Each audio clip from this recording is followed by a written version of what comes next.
नमस्कार, मी उमा आणि तुमचं पुन्हा एकदा उमा होम लॅब या माझ्या यूट्यूब चॅनलमध्ये पुन्हा एकदा स्वागत आहे।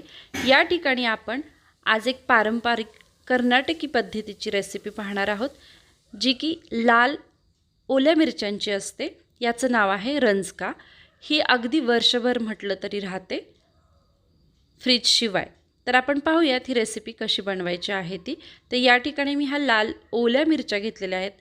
आपल्याला 1 चमचा हळद लागणार आहे, 1-2 चमचे मोहरी लागणार आहे, 4 ते 5 लिंब घेतली आहेत, 2-3 चमचे मी जिरं घेतलेलं आहे, 2 चमचे हिंग घेतलेला आहे, खडे मीठ साधारण चवीनुसार घ्यायचे, एक कांदा लसणाचा घेतलेला आहे,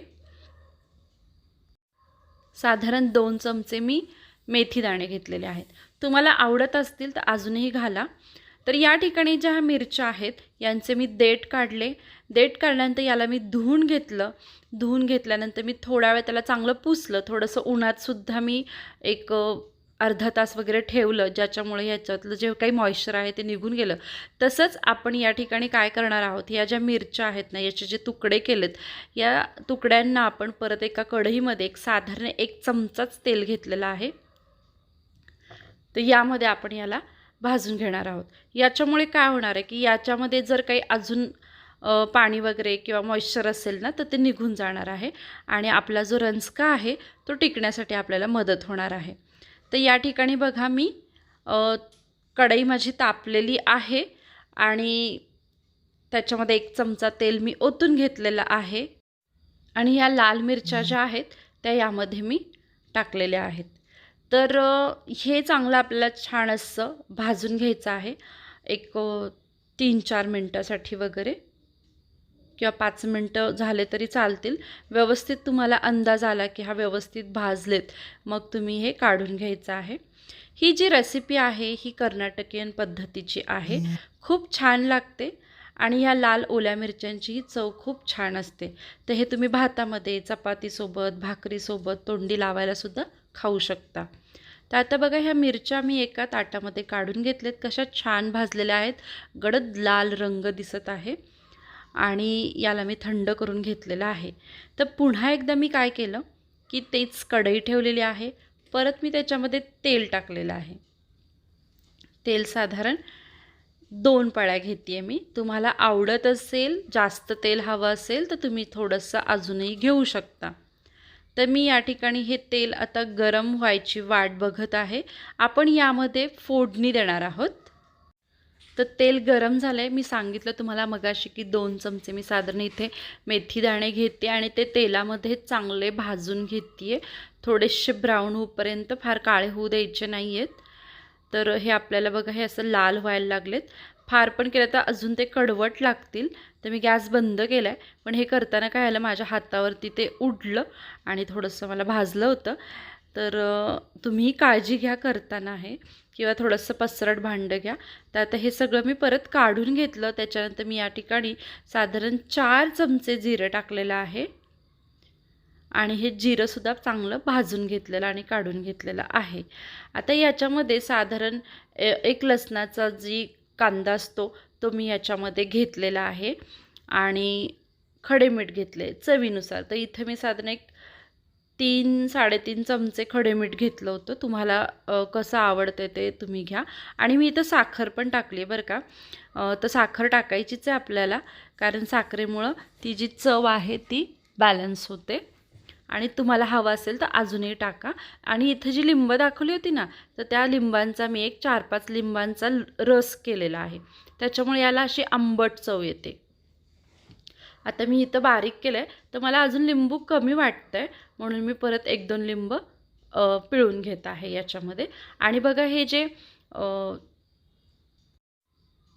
जिरे, मेथी आणि हिंग हे एकत्र केलेलं आहे, वाटून घेतलेलं, हे एकत्र केलेलं मी परत यामध्ये बारीक केलं दुसऱ्या एका भांड्यामध्ये मिक्सरच्या, आणि यामध्ये टाकलं आणि हे परत ग्राइंड करून घेतलं। त्याच्यामुळे ही पावडर आहे ना सगळी व्यवस्थितरित्या मिक्स झालेली आहे।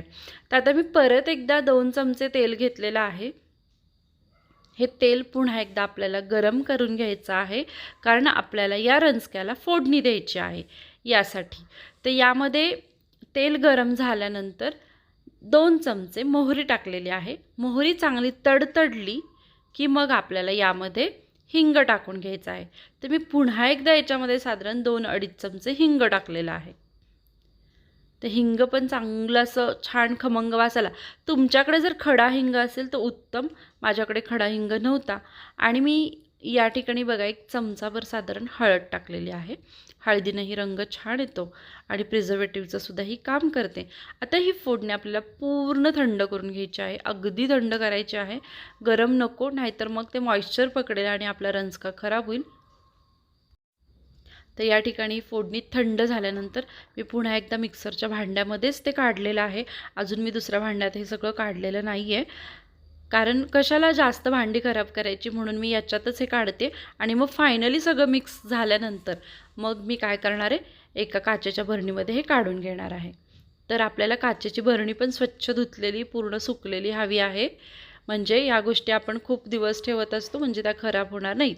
शक्यतो अशा गोष्टी काचेच्या भांड्यातच ठेवाव्यात. प्लास्टिकची वगैरे भांडी वापरू नयेत. तर बघा या ठिकाणी हे सगळं छान मिक्स झालेलं आहे.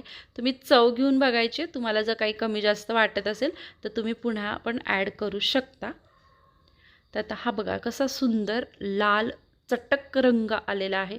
कुठलाही रंग ॲड केलेला नाही आणि हे मी परत मिक्सरला एकदा छान फिरवून घेतलेलं आहे. आणि इथं बघा ही माझ्याकडे एक बरणी आहे. या बरणीमध्ये मी हा रंजका काढून घेत आहे. तर फ्रेंड्स, तुम्हाला कशी वाटली ही रेसिपी मला नक्की कळवा. आणि अशाच पारंपरिक रेसिपीज, छान छान वेगवेगळ्या रेसिपीज बघण्यासाठी माझ्या चॅनलला नक्की लाईक करा आणि सबस्क्राईब करायला विसरू नका. आणि तुम्ही कुठून बघत आहात हे सुद्धा मला कमेंटमध्ये सांगा. तसंच आपलं श्रीशा नॅचरल्स नावाचा एक प्रोडक्ट आहे जे की कॉस्मेटिकच्या रिलेटेड आहे. तर त्याही प्रोडक्टच्या काही मी इन्स्टाला माझ्या रील्स टाकलेल्या आहेत. तसंच मी यूट्यूबला सुद्धा काही गोष्टी दाखवलेल्या आहेत. अजूनही मी वेगवेगळे जे काही माझे प्रोडक्ट आहेत त्याची माहिती देईन. थोडक्यामध्ये सांगेल की त्याच्यामध्ये कसं बनलेलं आहे, त्याच्यामध्ये कुठले कुठले इन्ग्रेडियंट्स आहेत, तर ते पण तुम्हाला बघायला मिळेल. तुम्हाला जर कुणाला हवे असतील किंवा तुम्हाला रिसेल करायचे असतील तरी देखील तुम्ही माझ्याशी संपर्क साधू शकता. सगळ्या गोष्टी ऑर्गॅनिक आहेत, चांगले रिझल्ट आहेत. एकदा वापरा म्हणजे तुमच्या लक्षात येईल. तसंच वेळात वेळ काढून तुम्ही माझा हा व्हिडिओ पाहिलात त्याबद्दल मी तुमची खूप आभारी आहे. असंच तुमचं प्रेम राहू द्या.